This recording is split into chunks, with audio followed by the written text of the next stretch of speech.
And we're back on another exciting episode of Starfleet So Hail, where we have a casual and informal conversation about Star Trek. Today, I'm joined by my friend Ravi. Welcome back, Ravi. It's nice to see you. Yeah, it's good to be here, and um, it's nice that we'll be talking about Kirk and how he's grown on me. Um, Oh, right. and it's good to have an Uhura-centric episode because I've been saying that these episodes have been very Pike Spock focused. So it was nice to see. Well, we got Kirk here, but still, it was nice to see Uhura get the spotlight. Yeah, I would say so too. Let's get into the episode summary real quick, and I'll do the summary because I just watched the episode, so it's pretty fresh in my brain. Basically, on a mission that Pike's been placed as temporary fleet captain, where they have to kind of get well, we'll just call it an interstellar gas station back on track. It's a deuterium collector slash refinery facility that's been experiencing problems and like all kinds of issues. And so Admiral, what was his name? Admiral, it Uh, wasn't it wasn't our favorite Admiral April. It was another admiral this week. Oh, Nagoya, I think. Nagoya or something like that, or Nagaya. Anyways, that admiral sends Pike and a couple other ships to go and get this thing figured out. So while they're there, Uhura starts to experience some strange kind of um, auditory illusions, and she's trying to figure this out. Pike puts Una in charge of the maintenance, uh, because as she says, "Oh, who doesn't love to fix someone else's mess?" He says, "I need your particular brand of managerial kind of prowess to do it." And then we start to figure out as the and then we get our wonderful prime timeline uh, appearance finally of James T. Kirk, Lieutenant Kirk. And well, at the end of the episode, I won't wait to. I'll skip ahead in the summary and just say at the end of the episode, we get an iconic meeting. We get a few iconic meetings in this episode, but we get the one with Kirk, Spock, and Uhura, and Uhura introduces Spock to Kirk, and we get to witness the beginnings of a beautiful friendship, and as some of us like to pretend, relationship a and love friendship story. as a relationship, and It's true, yeah. um, I meant a romantic, come a on, you secret you can't romance. argue against that scene at the end of A Wrath of Khan. You know, that could True. easily be a romantic scene. It could easily be a romantic scene. Thank you for defending my crazy Spock Kirk thing. But actually, this episode made me wonder, maybe Spock and Sam spam could be a thing also, I don't because you think never Spock would know. be Interested in Sam. into. Well, Sam's kind of. Isn't Sam a bit of a. Not a know it all, but he's a bit full of himself, isn't he? I suppose I Kirk don't is know. a wee bit. We'll definitely talk about Sam. He's the older brother, I think, right? Yeah, Sam's older and Jim's younger. So yeah, we'll definitely talk about the two of them. But also we get a little bit more development between Chapel and Spock. We get a neat bunch of scenes between Pelia and several characters, including Uhura and Number One. And then we find out that uh, so Uhura's hallucinations are getting worse. She's actually seen a zombie version of Hemmer while she's doing maintenance in the nacelles. She keeps seeing visions of her parents' crashed shuttle, her family crashed shuttle. As we know from season one, her family died in a shuttle accident. And it just gets more macabre and scary, and the walls are starting to close in on her. And then we meet this other officer, Ramon. I think it's Lieutenant Ramon, or maybe it was Ensign Ramon. I can't remember. But anyways, Ramon, who's a little further advanced, but seems to be going through the same thing she is, and he's just nuts. Like he just goes crazy. And there's this like really cool scene with the nacelle having an explosion and poor Ramon getting sucked out into space, and they do like a nice little close up of him as he That just was a bit cruel. but anyways, with the help of the crew, specifically Jim and Sam and Hemmer, in a way, through something he says in his recording about dialing down the gain, to not blow out the transmitter, which is very crucial also in her kind of figuring it out.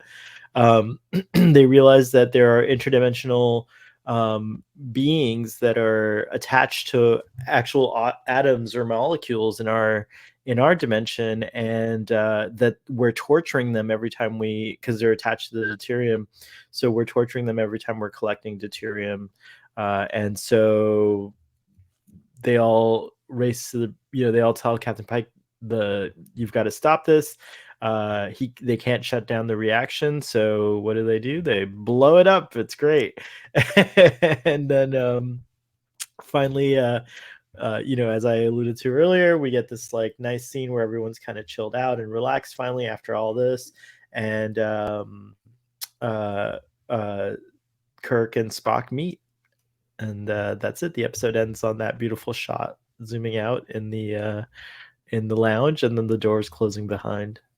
That's it. That was a quick summary. I did a That pretty good was job, pretty right? That good. was like not bad, right? Maybe I I should feel like watch the episodes like right away so I have it fresh in my head, so I don't like do long summaries. But go you on, know, go on. Sorry. I feel like this episode didn't actually have a whole lot to it, you know, plot-wise. The plot was kinda simplistic, which isn't bad because the characters were brilliant, you know? Um, I feel like the scene where Kirk tells Uhura, um, we have to face death. That felt very The Wrath of Khan to me. Yeah, or Um, just Kirk in general, right? Like yeah, his yeah. kind of cheat death attitude that we've seen over and over. Yeah, but it was kind of, it felt very the original series, the kind of style of writing he would have. They'd maybe talk to Bones in that kind of way. Yeah, or Um, Bones, remember what he says in Star Trek 3? He says, you did what you had to do, what you always do. You turned death into a fighting chance to live. And it's kind of like what he's saying to Uhura in a way when he's like, when he's specifically talking about not letting death win. Death has already taken her family and her friend. Death is winning, and she can't let that happen. She has to beat death. And I love that. Yeah. and it's, I was kind of disappointed in the plot. What disappointed you? Um, I feel like I'm hearing myself. Wait. Oh, maybe the echo cancellation. Let me check my audio settings here. No, I have it on, so maybe you just have to turn that on. I don't hear an echo from you, by the way, so I'm not sure. I don't think Right. the audience is hearing an echo either. Okay. Um, No, you're like Uhura. You're hearing auditory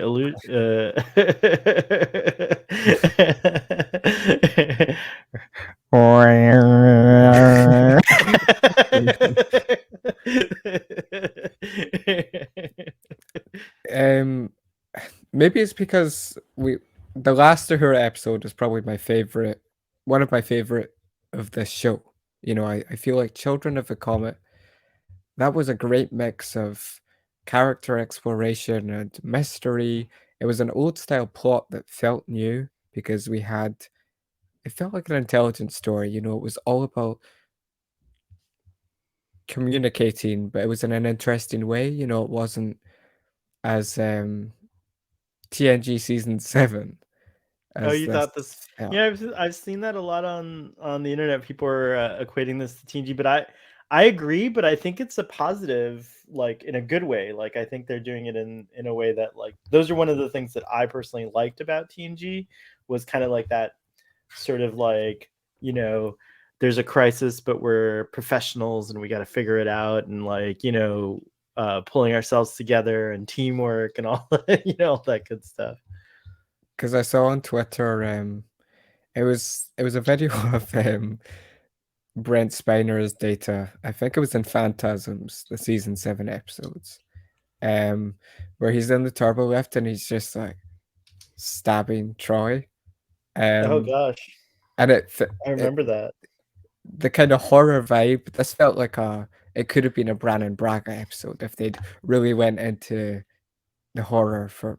I think I would have liked that actually. Even if it wasn't like a really poetic or intelligent episode, even like just a really good horror episode, I could have dug that with Hammer, with Dead Hammer. You focus on the pain that Uhura's going through, and Dead Kirk's there Hammer, to help Dead her, Hammer, going Dead through Hammer's the dark hallways, and she sees Hammer and she's like, "Ah." Dead Hammers really freaked me out. Like the design was really good. Like it did look like he was decomposing and like it was like creepy. I usually Missed don't go for opportunity, what's that? missed opportunity to have Gorn babies coming out of his body. Oh my gosh, that's actually really good. Oh my gosh, that's really good. I might do a drawing of that on the next Starfleet Boy draws, Starfleet So Hailed That drink sounds and draw thing. disgusting. It does sound disgusting, but it sounds like kind of cool at the same time. That's the thing I liked about this episode is like to me it didn't cross the line. Like the gore wasn't too much, but it was it was good. It was like really effective, but I wouldn't say that it was too much. Yeah, I like that. I like those aspects. I like that when the way we knew or Uhura knew that the crisis had passed was that Zombie Hammer looks normal and gives her like a smile at the end. And I thought that was a nice little moment of like, you know, I think it's something interesting and wonderful that they've kind of done, and this episode kind of focused on it a lot, but they really haven't forgotten Hemmer, which is great. Like, you know what I mean? Like a lot of times the show will kill off a character. I guess TNG could be guilty of this, right? Like after Tasha dies, they mention her once, like 6 seasons later or 5 seasons later when her sister shows up, right? Well, And then that's when the crew deals with her death, I guess. Like, but the next episode after she dies, like I don't remember them being. It was just like another normal episode, right? I disagree actually Mm. because TNG, you know, Tasha was terrible in all her episodes where she was Tasha. When it was her sister, that was a decent episode. It wasn't Tasha was amazing. great in yesterday's Enterprise, though, Yeah, yeah, and that was great, but that wasn't really her, and that was kind of a way of not only honoring Denise Crosby because I'm pretty sure Denise asked to be on the show after it became good, and Ronald D. Moore had the script, and it was just a wonderful idea to bring her back. And also in that episode, they kind of do honor her because they basically say, "Yeah, we know we wrote Tasha horribly by her saying, she died a senseless death and she needs to she basically makes a difference in this timeline. That's basically saying, yeah, this is the cool Tasha we could have had if we wrote her well in the first place. So much right, so that you want her, you only know her through this one episode, but you feel for her sacrifice more than you ever did over what, right. 20 episodes? But don't you think like the crew kind of didn't deal with her, like didn't No, but they still mourn? honored her in a way with the funeral scene and you Well, yeah, know but then after that, it's over. What I'm trying to say is what I like about what they did in Strange New Worlds is we have this character Hemmer who died last season, and he's still pretty much alive this whole season. Like there have been references to him. Pelia, like as an audience member, I've been like kind of like I like Pelia a lot, but I also miss Hemmer, and that kind of comes to a head in this episode. And I like that they brought Pelia. Kind of Pelia is the one who kind of broaches the subject with Una in that scene later on, where they're in the shuttlecraft and Una's like, "I don't like you because you gave me a C." And the C was like, and I really researched that paper, and it was like a really good paper. And Pelia's like, that's not why you don't like me. You're remembering your friend Hemmer, and every time you see me, you think of me as his replacement. But if you want to say it's the C, I'll go along with it. And I love that. Like I thought that was a good moment of understanding. And I also like the scene where Pelia meets Uhura and she's like, "How come you haven't talked to me?" And Uhura's like, "I'm sure I have, but like, she hasn't."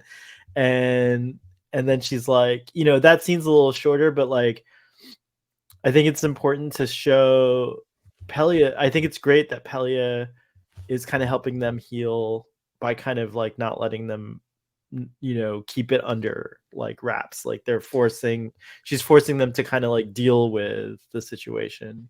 Well, I think when you're going through grief, you don't even realize sometimes that's where it's coming from until someone actually tells you, and then you reflect on it, and you feel like, "Oh no, this has changed me for the worse." And then you kind of change after that if you're doing the right thing. Yeah, yeah. And we saw like I think examples of that here in this episode.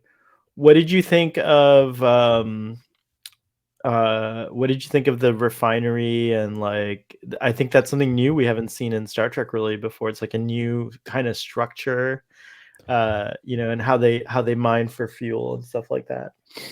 You know, I'm so surprised that they didn't show us the Gorn. This was basically a tease for the They Gorn. mentioned the Gorn, yeah. Yeah, I assumed that there was gonna be some kind of similar to, season 1, we had that episode where Memento Mori, however you pronounce it. Um, you had that scene where the waiting beam down, and you saw the blood swipes across the floor. I thought it was gonna be that kind of vibe, but Oh, you thought the station yeah, was yeah, like gonna have like an infestation of Gorn or yeah, something and they'd like have to navigate through it or something like that, but that I'm maybe glad would they have been less didn't, original. but I really feel like the Gorn's gonna be the big thing at the end of the season because now they've mentioned them again. They're saying that this is on the edge of Gorn space, like so they put it there strategically or whatever. Which I wonder what the Gorn are gonna think of this thing exploding in the middle of the nebula. Kirk better not be in that episode, then he better not be anywhere near the Gorn, because it would be very easy and very repetitive if he just swings in to save the day like he did with, season 1's finale. I don't think Kirk is gonna come back again. Not this season, but I think he'll be back in other seasons. He's already I had think what? 1, this 2 is Kirk's third appearance right. out of He 20 was great episodes. in this episode, though. He was really good. I Okay, feel let's like talk about Kirk. Yeah, yeah. Why not? Who else? yeah. Let- let's address the Kirk. Let's address the Kirk in the room here. So I feel like Paul Wesley, um, in that first episode we saw he didn't have a whole lot of screen time, but he just felt like another captain. But here, um, he kinda I already said I believe in the time travel episode, which I didn't like, that he was growing on me. And I feel like this episode is him at his best because he's giving these speeches to her that very classic Kirk style. And he's not imitating William Shatner. He's got he is kind of similar to Jim Carrey in a way. Like he's very expressive with his eyebrows and his focus Like Jim Carrey steady. when he's being serious, you mean? Like, Yeah, yeah. yeah, because Um, like I don't know, like I was like just worried the comparisons to Jim Carrey that people are gonna like. I wonder if people are like talking about the more like it's coming across humorous, but no, you mean like when Jim Carrey he just resembles him physically is what you're saying, right? Yeah, every time I hear that, I just think of Jim Carrey's impression, that video, what was it, SNL, and the really slow speaking he had. And it just like I hear that every time. Or his But firefighter guy that he did. Do you know that one? Like, no. let me show you something. Like, you don't know about that? I'll show you after the show. We'll do a clip. But I feel I believe it was on Text Track, someone said that Paul Wesley, or maybe it was Twitter, someone said that he's getting the tactician side of Kirk. He's got a bit of charm, but he's coming across as more um experienced actually and intellectual than the it would be very easy to just kind of show off the ladies' man, all charm. He's a bit kind of rude to other officers. That would be a very easy character to portray. Whereas they're kind of having the ribbing with Sam Kirk at the end for a bit of fun, but they're showcasing a very mature character. The Sam and Kirk relationship I thought was really interesting because previous to this, the only thing we knew about George Samuel Kirk was that he died, and we only saw him in the original series at his death. So I really like that they're kind of filling in that relationship and like what do you think of them, by the way? Who do you think is right? Do you think Sam is right to like be so frustrated with Jim, or do you think that Kirk is right to think that maybe Sam is kind of uh not really taking responsibility for the situation that he's in, and like kind of owning his own, like my impression is that Kirk is trying to tell Sam, you don't seem like you're really proud of your accomplishments on your own. So if you're not, why not? You're trying to do stuff for dad. So if you are, why are you doing something he totally disapproves of? Why are you looking for dad's approval when that's not what you want to do? I think Sam's like, you're missing the point. The point isn't that. It's just that like I just want validation that like my chosen path, even though it's not a captaincy, even though I'm not going to be a commander of a ship, that my chosen path is just as important as being a captain of a ship or whatever. So yeah, what do you think of the whole dynamic, and who's right? Well, that was a brilliant scene. I feel like it harkens back to Tapestry, whereas Tapestry was it kind of portrayed if you're not the captain, you're a bit of a loser. But also that wasn't really the moral. It was the risks and doing what you have to do, and getting out there. And I feel like Sam was probably a bit jealous of Kirk because he said, Kirk's the youngest captain. He's probably always had the validation and had more luck with friends and partners. So I can see why Sam might be kind of frustrated because Yeah. I mean, think about it. Sam is very happy to be on the Enterprise. It's this very important ship, and then even there, he can't escape his brother, who's a captain, coming on the Enterprise like he's Yeah, or you the first know officer, but like act basically he's going to be a captain. We know he's going to be a captain. Yeah, and that's probably he probably feels like that's Kirk's way of saying, I'm so much better than you.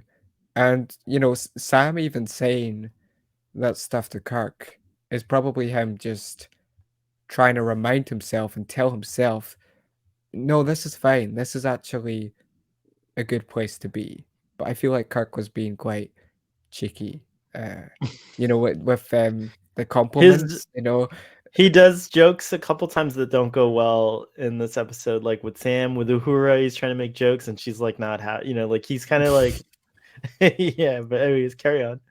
Um, but I don't feel like Sam would make those kind of jokes. Sam in Children of the Comet, we didn't really get a whole sense of him, but we got the sense that he was also eager. He went and touched the Mahanit, even though it was dangerous and had to be defibrillated. But he's not a complete um he's not completely risk averse. He's just on a different path, and that's a good thing. Um But Sam's also Sam's had some really kind of moments with Spock, like last season, for example, where I think he was being very prejudiced or bigoted, even oh perhaps, yeah, I forgot about that. Yeah. That And was so, go ahead. Sorry. that felt it's kind of hard to build up Sam as a character. We can't really because we don't have a whole lot of him, even in this show. It's kind of I feel like it was an interesting choice to showcase that prejudice and never really follow up on it in any way. It was just like a brief Well, line. what I was gonna say is I think we are, we're seeing him progress. Like I think he's gonna go. I think he and Spock have been having tensions all season. I wonder if we're gonna see another kind of explosion or another like confrontation or whatever. And there's been even this like kind of, you know, aggressiveness, like Spock telling Jim at the end, like, you know, finishing his sentence and saying, Jim's trying to say Sam can be, and what does he say, frustrating, what does Spock say, or annoying, he might what was it that he said, like he finishes his sentence? Um, I can't Oh, remember. he goes, sometimes he can be, and then Spock says frustrating. I wrote it down actually, right? So, Well, that kind of makes sense after we just had an episode where Spock was very emotional and everything was getting to him.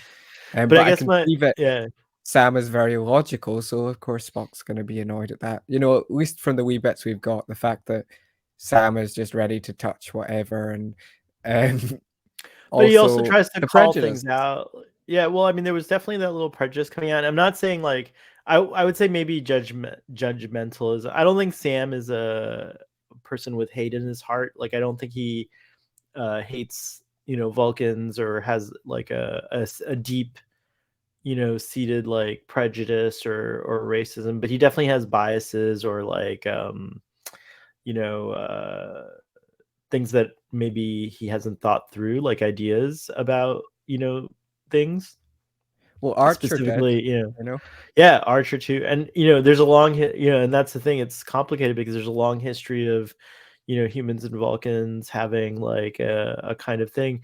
But what I like is that I don't think my impression is that, you know, like Dr. McCoy was kind of like antagonistic towards Spock in the original series, but I remember Kirk never actually broaching those subjects, and I love that. I Mm, kind of love that. Like, no, I think Kirk did. he Kirk, kind of he had like to made do that. fun of Like, like the he ears had to force. sometimes, and Are you sure? I felt like he had to force Spock one time. He had to say mean things so that Spock would get angry and hit him or something in the original series. But overall, I think he kept saying like, "Bones, calm down." Like he would always like side with, like he would always be like, "Bones, you're like a little too much" or whatever. You know, like not now well, or it's like, not you know, like like, serious stuff like Bones, but he kind of would joke with him yeah, like maybe you're right. about his logic and that kind of Yeah, stuff. yeah, that kind of stuff. Friendlier. I feel like Kirk's Yeah, friendlier. Yeah, like to Spock than maybe some of the other folks. I mean, like there's that one but episode. Go ahead. Sorry. sorry, it's so interesting that we see the stuff that Sam said as what it is. You know, it wasn't nice what Sam said in that episode, but if Bones had said that, we would have been like, well, a lot of people would be like, that's fine, you know, that's just McCoy being McCoy, his friendly banter. Maybe that was them kind of talking about TOS in a small way. I think it is definitely a meta thing or a reference, but I also think that I don't think that people were fine with the way Bones was, but I do think that like his manner of wit, his singular wit, as as Spock refers to it, kind of like uh you know, kind of, it's easy to like get distracted from the heart of the matter because it's so funny a lot of times what he's saying, you know, like it is pretty, you know, humorous, I would say, like, you know, their relationship of back and forth. And like, mind you, Spock doesn't exactly say the nicest thing about things about humans either. It's a the the quips go both ways, so there is definitely, you know, a different dynamic there, for sure. So I don't think, but I don't know how audiences would have react. You know, Jill could tell us in the live chat, but I don't know how audiences felt about Bones, if they were as like kind of concerned uh, as we are about Sam. And actually, like when I watched the original series again, I was like, dang, Dr. McCoy's a little too much sometimes. Like, so I'm glad that like my sensibilities are more evolved and I'm seeing, you know, this character that I love, but you know, seeing them for kind of who they, you know, might really be in some situations. At the same time, though, it's very rewarding if you watch Bones all the way from the start in TOS to the fact that he says what was it he says again? Hell of a time to ask and search for Spock. You know, all that growth, all those That's such a good scene. quips and I choose the danger. That's my favorite. yeah. So It's and even great. in the voyage home, so Yeah. there's a whole they kind of are joking in the voyage home about each other, you know, the distress calls quote. There's that's friendship, and Yeah, it for sure. you know, if our characters were perfect, then we wouldn't enjoy Not just them. that, it's true that it is friendship and it's a genuine friendship, but it didn't come from like instantly loving each other. They started out Yeah. as antagonists. So Yeah, yeah, it's a it's a shame. development. Yeah, It's it's a character development. Yeah, yeah. But it's a shame we won't get to see that with Sam and Spock, or we'll see something like it, but maybe not. I don't know what we'll see. But yeah, Sam dies, in TOS. So we'll see what happens between now and then. It makes me wonder having these scenes. I talked about this a little bit last night on the salon, but it kind of makes me wonder like, we talk about how Strange New Worlds doesn't really have stakes in the traditional way that shows do. Like we don't worry about a lot of the characters. We know their fates already, right? So like that's that not the scene kind of when everyone was thrown out the window. Oh yeah, well yeah, of course we know that. Yeah. That was a cool scene though. It was really well done CGI wise. The transition where Spock gets sucked out looked really, you could tell it was CG, but it looked good. It was solid. But I guess what I was trying to say is I think you've frozen. Oh no, there you are. You're back. Okay. Uh what I was trying to say is that to me, I like that the stakes seem to be things like, well, how are Jim and Sam going to end up before Sam dies? Like, are they going to be friendly with each other? Or did Sam die having this kind of like, strained relationship with his brother? So those are kind of like the kinds of stakes that we're being presented with. And they're not the same as like who's going to die or whatever, but I like it. I kind of like these little things, like it's not about the is it going to happen, it's how is it going to happen, like which is really interesting. You know, it's funny, I said that I would not like to see a TOS kinda reboot, but when we saw these new actors playing Kirk, Spock, and Uhura at the end of the episode, I can't deny that the actors would be too old, so they probably wouldn't do it. But after like 7, I don't know, 5 seasons, I totally wouldn't mind Paul Wesley taking over Continuing on Spock. this journey, really? Yeah, I Wow. can't believe I'm saying that because I know, I don't believe it at all. Like I feel like he I had the don't even correct. know if I'm ready. I don't even know if I'm ready for that. I kind of like that we're doing all this in Strange New Worlds and then it will just turn into It TOS wouldn't and it's all work, good with yeah, me. but I think Yeah. he's pretty good. He He's bounced pretty off the good. cast Yeah. pretty well. I don't know if I it's love because I'm it. used to Pike being more comedic a lot of the time and, Kirk's kinda being a bit more serious was maybe refreshing, you know? I feel like this show is it's really good, it's consistently great, but it's too comedic sometimes, or maybe not too comedic, but it's perpetually comedic. I like the lightheartedness. I would call it lightheartedness more than comedy, although there are definitely comedic moments. But I appreciate the lightheartedness. But the show does do a good job, in my opinion, of getting heavy when it needs to be. We had a lot more Pike this episode. Did you feel like a little more satisfied? You've been talking about how like, Pike's No, been kind of no, because I no, no. I actually was wanting less of Pike and Spock, and more of other characters. So I was So glad that yeah, we you got replaced. an Okay, Uhura sorry. episode, but I feel like it was a bit of a the performances were great, but I feel like it was a bit of a standard, kinda story for Uhura. You know, apart from that, it was a great episode, but when you compare that to Children of the Comet, I feel like there was more of a character introspection, and it was a What did bit you more think of? interesting. What did you think of the way that the show handled the line in Menagerie where Mendez asks Kirk, like, "Have you ever met Captain Pike?" And he says, "I met him when he was promoted to fleet captain." So in this episode, we finally get that meeting, and we finally get to see it on screen. How did it stack up to your expectations? I guess is what I want to know. I thought the meeting was great. You know, I feel like it's ironic that um they're doing this for just that one line in the menagerie. Whereas, it's in the same episode that has like a Gorn station or whatever, or Well, it wasn't a Gorn Gorn station, but space. yeah, Gorn, we're some not in Gorn Gordon space space either, but we're on the border of Gordon space. That was a on the Federation. border, Yeah, and yeah. Kirk is on the ship that's near the Gorn outpost, but he doesn't know. They've got these huge holes and cannons only regarding the Gorn, but with this one line in the menagerie, it's just a bit weird, you know? It's an interesting take. I hadn't thought about that, but like I don't know. I'm not. I don't know why I'm not worried about the Gorn thing. I really think that I don't there's really gonna be care, but it's just I a kind of bit do. weird. Like I like it. It's very satisfying when a prequel lines up nicely with its subsequent, with like a with the series that it's a prequel to, right? Like so it's very satisfying. That's what was one of the things that was neat about that scene of him meeting Pike is that like it totally subverted my expectations and like what I had built up in my imagination of how they're going to meet, was completely different. But I actually liked that it was just very matter of fact and kind of like casual and informed.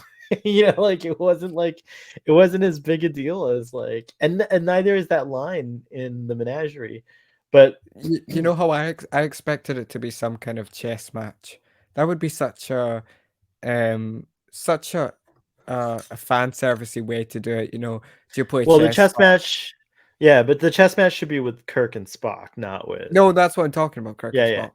But we Um, saw the beginnings of that because with even Chapel. though when no with Uhura, yeah, well with Chapel he's playing with Chapel, but when Kirk is with Uhura, he says, "Oh, he says your friend was winning that game until you distracted him. He was only two moves away from checkmate, but then you distracted him. Now he's probably going to lose." And to me, it's interesting that Kirk was following the game. That's what he was doing before Uhura had arrived. Is he was like watching the moves that Spock was making. So in a way, it is kind of connecting to how we first see them, because I think the first time we see them on camera together in Where No Man Has Gone Before, even though it's not the first episode, but the It's them first playing chess, yeah, with those ugly there. uh, You don't like those? I neck love those. pieces. I love those. But anyways, yeah. So they're playing chess together. So it's kind of like a nice connection to that. But it would have been so easy to have some really stupid line where Kirk says, like, I don't know, something like nice ears or, something really on the nose to Spock Nice, when they meet. nice ears. Um, I like your ears. They're very stimulating. oh, you know what we need? We need a Sam, Kirk, and Kirk chess match. That would be cool. That would be really cool. I would like to see that as well. Yeah, that would be nice. So that was interesting there. And then we get well, what did you think of Kirk and Uhura together? Like how did you feel about that? Oh, I thought that was brilliant because we don't get a lot of Kirk Uhura scenes in TOS. We don't get a lot of Uhura scenes in general. So the fact that Kirk was being a kind of not a therapist, he wasn't being a therapist, but being a kind of voice of consolation. Uh, he kind of felt like someone who was wise, who'd been through struggles, and maybe some of his jokes and jibes come from a place of experience and hardship as well. And I feel like he saw her as kind of like Pike, except less of a friend role and more of a mentor. He felt like. Um, I feel like Pike would have been more lighthearted there, whereas he was a bit more serious. Um, but he was very in tune with her, and he probably gave better advice than Counselor Troy, to be honest. Wow. Wow. I mean, I don't like to compare like the two different Kirk's definitely not a counselor, and he He may be felt a like lucky. it in that moment Yeah, I about talking agree, about but death and yeah, but I don't know why you just like went after Counselor Troy for no reason. That's weird, because but Troy is one of the worst Star Trek characters ever. oh my gosh, Robbie, what kind of mood are you in today? Coming after who did you also come after earlier? It was another character. Oh, Tasha. You No, just I came was after saying that. Oh, come on. Who likes Tasha in the first season? I like her. I like Tasha a lot in the first season, actually. She basically just stands behind a console. I know it's not fair, but when she does get to like perform, it's great. And of course, I guess the yesterday's Enterprise performance kind of like That was is brilliant, and I feel yeah, like like that as you said, yeah. performance, you know, you you get the sense in that episode. I never thought Denise Crosby was an amazing actress, and what we got mostly is Tasha, but that episode showed a whole different side. It must have been the writing that was just letting her down. What did you think of the Una scenes in this episode? Because you wanted more Una too, right? Everyone wants more Una. We Yeah, all want. yeah. I feel like in a we've I feel like we've got more in her this season now. Maybe that's just we've not got a whole lot of her, of course, but with that whole episode focused on her and the scenes with Pelia, they felt very familiar. You could have seen Geordie and Data, doing having some conversation like that in engineering. Um,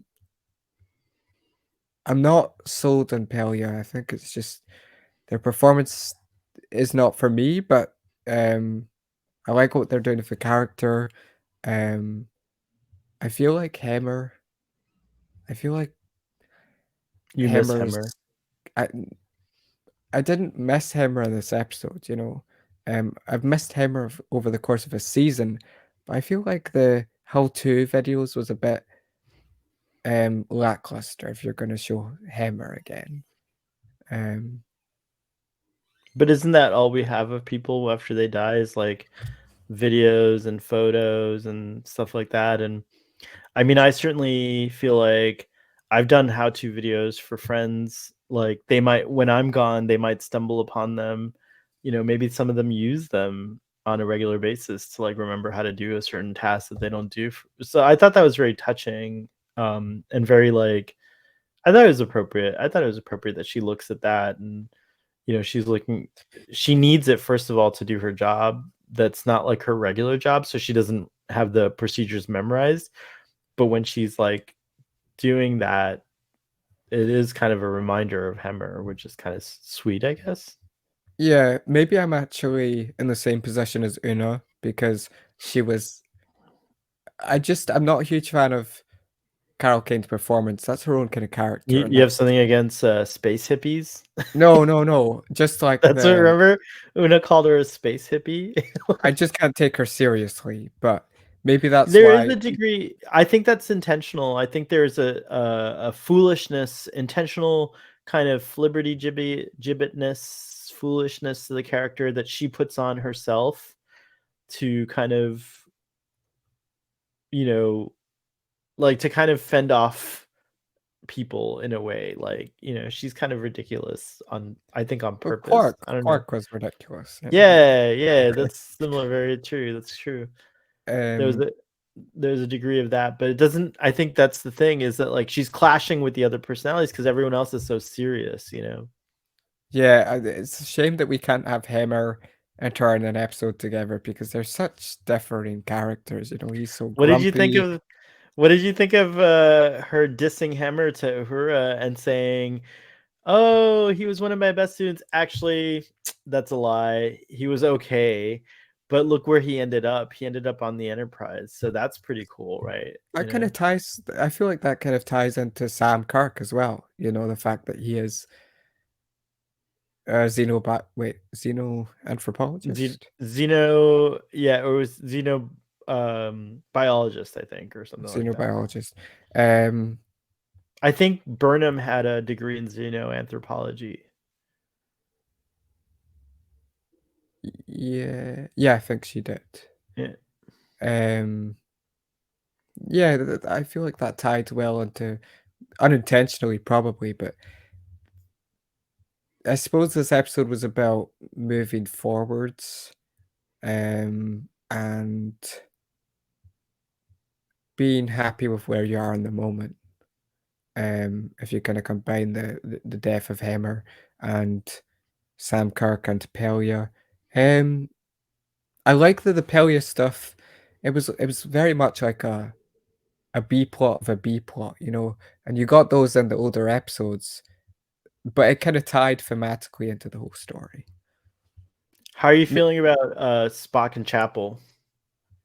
Um, we didn't really get much, so I don't really have an opinion on that. You know, it was We did. I feel like it's good that we didn't go overboard with them. If we had a whole episode or half an episode that was focusing on them, I'd be a bit annoyed that we're focusing on them again. Um, Well, when without we've got all focusing these on them though, we characters. did get a little bit of a development. Like Spock's trying to say, oh, we should name this thing that we're in, like this situation. And she's like, if we name it, it might not be fun anymore. Like she like what? I think Kirk is the reason why they don't get on anymore. Maybe that meeting at the end of the episode just sealed the deal, and they just drift further apart. That's what I said too. But yeah, so yeah, what's your take on that though? Do you think Spock's being a little too pushy here? Do you think Chapel's right? Um, I actually, I'll tell you what I think, which is I understand Spock's thing, but I actually totally agree with Chapel. It's like they just started this thing. It's kind of a messy relationship to begin with. So if they start to I think that they need to breathe in whatever it's becoming a little more before. yeah, she's a very emotional woman. And he's a very well, he has a lot of emotion, but he hides it all, you know. Um, so even if we didn't know the future of TOS, I feel like this would be a train wreck from the start. You know, you wouldn't need to know that knowledge from TOS to realize that this isn't gonna work out well. I don't actually think, with the exception of Sarek and Amanda, you know, it must be so difficult for Vulcans to get together with humans. It must be a very, I assume it's a rare event. I Um, imagine it's rare. I think it is rare. I think Sarek and Amanda are like the only couple at this time. Maybe, well, we have Cybok and Captain Angel, but I do think it is a rare thing, and we do. I'll recall from last week's episode that Amanda said it's very difficult to love a Vulcan. It's like not easy loving a Vulcan. So yeah, it's not an easy thing. it's kind of interesting because you'd expect actually Chapel. I would expect Chapel to be the one that would be asking to name it, and typically, and Spock would be less reserved. But I suppose after that episode, now it makes maybe a bit more sense. He's had all these feelings, and after finally letting them out for briefly, um, even if he's now more contained, he's already let it out, and he's trying to go with it, so that he doesn't lose it, you know. And he's on a break with the Pring, so he feels like he's made a big risk for Chapel. But yeah, it's not fair to just ask her to name it. You know, she's still getting used to it, as you said. Um, I feel like Chapel was a bit unsure even in charades. You know, she wants this, but she knows it's going to be extremely difficult, and not always rewarding. What about the new species? What did you think of them? Uh, We didn't get a name for them, but I guess we called them the interdimensional aliens. aren't you mixing up charades? Oh, No, no, they were yeah, attached yeah, to. yeah, Yeah, yeah, yeah. Sorry, that's why they blew up the yeah. yeah. You know, it's funny. I like to. see our crew interact with aliens. Um, Not in a physical way necessarily. We had that episode. We just had in charades, you know, yellow, blue. It was basically just the AR wall. I like interaction like that over um non-corporeal. Well, I do like non-corporeal beings, but if you don't really get a sense of the alien species, if it's just like weird noises, then it feels kind of cheap. Um, because you don't really get to know them in any way, so it's not very interesting. You know, like in that episode in season one where what was it, Deborah? That was one of the most interesting aliens we've ever had. And it was also emotional because it tied into the plot.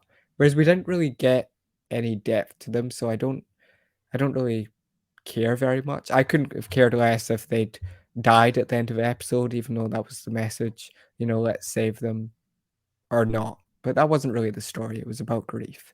And it just happened to tie into interdimensional zombie um aliens. Well, they weren't zombies, but they Yeah, made they made manifesting they manifested them. hallucinations. Yeah, it's true. I like them. I wish we had and established like more communication with them. Like I like that. I do like that. Like they were suffering. Were able to figure out that that was happening, and we were able to stop it. Okay, so that's great. But like a little diplomacy now, like a little, like it Respect would or have been even a just just something like, they could have like said thank you or something to make us feel for well, them at the end. yeah, or maybe yeah, like maybe they could have manipulated the molecules in the nebula to form a giant hammer. Yeah, that would have been a really sweet ending, kinda like Yeah, in actually, it would have been like similar nice. to Yeah. Picard season Oh, because 3. that what would have been neat about that is that they would have all seen it and known for sure. I mean, I'm sure they trust and believe Uhura, but it would have been neat to see for them to see a little bit of what Uhura was experiencing. But I suppose Although that wouldn't then work then people would say like, oh, couldn't they have just done that the whole time and manipulated the nebula and said stop or something like that? So yeah, because that's a good Pike point. wouldn't be able to be demoted then Yeah, yeah, if yeah, that yeah. happened, I But suppose. either way, I do wish that they had set up like Pike had said something like, "Oh, we're gonna have to send research teams out, or science vessels." Oh, they do mention Sam does say I'm gonna write a paper about it, so that's kind of cool actually. That is I kind of like That's probably a paper we'll never hear about, but that's okay. that. Also, you know, see when in the season 2 trailer, when we saw Ahura and the crashed, shuttle, Shuttle. I thought, "Oh my god, this is gonna be such a terrible episode where we're gonna focus on her tragic backstory," and that could have been so easy, you know, these aliens could have, um, manifested as her parents, and that would have been a really, really disappointing and bleak episode for me, so I'm very Oh glad that yeah, didn't. interesting. Yeah, I'm really glad too. Kind of like how Murder Planet was trying to convince Dal that his parents were there. Like, Now we know, walking dead parent corpses? That's no. But this was kind of sweeter. It was, like a therapy session. Yeah, yeah, totally. Well, cool. We're coming up to the hour here, Robbie. So I think we'll start wrapping it up. And I really enjoyed talking about this episode with you. I kind of feel like we always say, "Whoa, I don't know what we're gonna say," but then we always have like a good conversation about it. So thank you. I hope you enjoyed it, audience, and let us know what you thought. And if you're in the live chat right now, I appreciate you coming out. We appreciate you coming out, and uh, you know. I don't know if I can talk about this, but there's something really cool happening when we drop this episode. So if that cool thing already happened, how exciting is that? If it hasn't happened, then just don't worry about it. When it happens, you'll know what I was talking about. That's the thing about recording these things earlier. The other thing I want to do is give a retroactive shout out to Text Trek. When we're recording this, they haven't done their live show on Fridays, their deep dive show on Fridays yet. But when we air this episode, that already has aired. So just so you know, if you hear me saying something that you heard on Text Trek last night, we actually came up with it first. Timey-wimey. Timey-wimey, wibbly wobbly. Just People just kidding, think, "Oh, probably. no, Starfleet boys repeating themselves again." It's No, a true. lot That's of my not stuff how actually probably came from Twitter as well. well, it's great, Um, great place to see what folks are thinking. I did a tweet today. I woke up and I chose violence. And so now it's like blowing up and people are like really passionate about what they're saying and stuff like that. So, it happens. But anyways, I guess to cap it off is I kind of don't know if I'll go back and watch this episode again because as you say, not so much. oh, well, surely the Kirk stuff would make you, the first meeting of Kirk and Spock, isn't that Yeah, kind but of it's like watching a scene. I'm just saying, like, as a whole episode, it's not necessarily an episode that I would rewatch or, mm, like go, oh, I really want to see that episode again. I yeah. loved it or whatever. Which I think it's a good episode, but it wasn't quite, it wasn't quite like an episode that I think is going to be memorable for much more than just the meeting part of it. But also, I appreciate that they made the meeting so kind of like matter of fact and not a big deal. Like they didn't meet in like some kind of extraordinary circumstance that was, beyond what you normally face in the line of duty in Starfleet. I mean, like every week there's a danger in space or like someone possessing your mind or whatever. So it's just par for the course as it would be. But that being said, that's what I really like about this episode in a way also. So it's kind of an interesting episode. I'm going to give it a rating of 9.5, I think is going to be my rating. So what about you, Robbie? Closing thoughts? Um, I think I'd give this a lower rating than the others. I tend to go around 8, or if it's really good, 9, or if it's excellent, a 10. I'd probably give it a 7.5. It All was, right. you know, the fact that this is a 7.5 is good. There's only the only episode I have not enjoyed this season was the time travel one. Every episode, I feel like every episode of this show, um, it's often not amazing, but it's never bad. It's always great, good, and Well, that's a Stranger pretty. World is resonating with a lot of folks because apparently it keeps getting on those Nielsen top 10 lists and stuff like that. So it's pretty cool. But yeah, I hear what you're saying. And I don't know if you've ever watched the Orville, but I have. that show is not to bash on it, but that shows if you compare the acting, everything, it's just like, wow, this is not very fun. This is quite What made boring. you what made you think of the Orville? Why'd you bring it up for Because this? I don't know, you get these whole fan bases like, oh, the Orville is the new Star Trek and it's the only Oh good yeah, that Trek, pisses and it's me just like, off. Yeah. are you watching the same stuff as me? Because this feels like someone's fantasy. Uh, it's It not is. got the It's same it's Seth heart. It's not MacFarlane's like dream come two-dimensional true. characters. It's Seth MacFarlane's love letter to Star Trek, but I think specifically to TNG.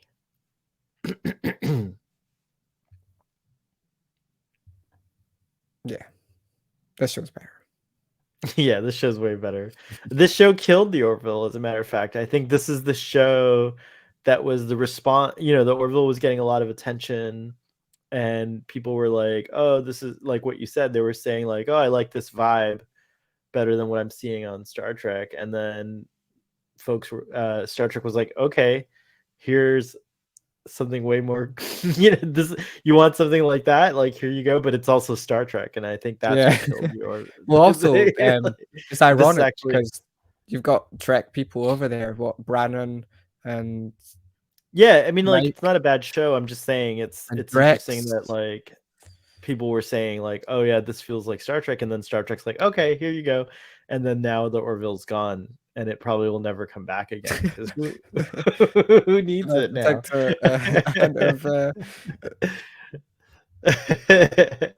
Any, anyways, it's so much fun talking to you. Did you got anything to promote or tell folks where they can find you or follow you this week? Um, yeah, you can follow me on Twitter, at Arrow Grey Trek. I know it's a bit of a mouthful. EGT, Earl Grey Trekkie, thank you. And you can follow us here on YouTube. If you haven't already, we'd love it if you'd subscribe. Actually smash that like button. Don't Leave a smash your comment. screen, but Don't press it. smash your screen. Leave a My comment screen is below. so smashed actually. Leave a comment below. Let us know what you thought of this episode. Tell us what you thought of this conversation if you like.